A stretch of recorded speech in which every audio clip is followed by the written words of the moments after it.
આ જમવાનું કાઢો થોડા ભૂખ લાગી છે આજે તો. આ તો જમી લઈ લે, હું વાસણ ધોઈ નાખું. એટલે મારે નાસ્તો નહીં કરવાનો બકા, મારે જમવાનું છે. આ તો જમવાનું જ છે ને, આજે મેં જમવામાં પકોડી બનાવી છે. અચ્છા, તો હવે આમાં હું શું ખાય અને તું કયા વાસણ ધોઈ કે બકા? હું શું કહે, આ ખાઈ લો ફટાફટ, એટલે હું ડીશ ધોઈ નાખું. એટલે તારામાં અક્કલ બક્કલ છે? હું આ 4 પકોડા ખાઈને ધરાઈ જાય? 4 નહીં 6 જણ અમે આ ખાઈને જ ધરાઈ ગયા છીએ. એટલે હમણાં કઈ કહેવાય જશે ને, આખો દાડો મજૂરું કરીને અહીંયા આવીને મારા પકોડા ખાવાના છે. હા તો આખો દિવસ મજૂરી કરો છો ને, તો હવારે શાક રોટલા બની આલી છે, પછી આખો દિવસ શાક રોટલા ના, આજે તો લાઈટ ખાવું પડે. તો હવે શું ખાશો તમે?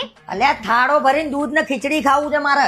દરરોજ ખીચડી ને દૂધ, ખીચડો ને દૂધ. આજે પકોડો બનાવ્યો. આ માણસનામાં તો હાવ બુદ્ધિ જ નહીં, ખાવાની એ ખબર નહીં પડતી. એટલે ખાવાની ખબર નહીં પડતી? આમાં ખાવા જેવું શું છે? ખાવાની ખબર નહીં પડતી. એક દાડો પકોડો બનાવી દેશે, એક દાડો હાંડવો બનાવશે, એક દાડો ઇડલી બનાવશે, એક દાડો ખાંડવી બનાવશે.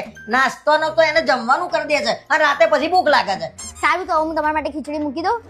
તો તમને શું લાગ્યું હું અત્યારે આવું કહે? આ 4 પકોડી ખાઈને ઊંઘવું હોય ને તો ઊંઘી જાઓ, નહીં તો લાવો આયે. બોલો, જમવામાં પકોડિયા બૈયોને તો કેવું એ શું?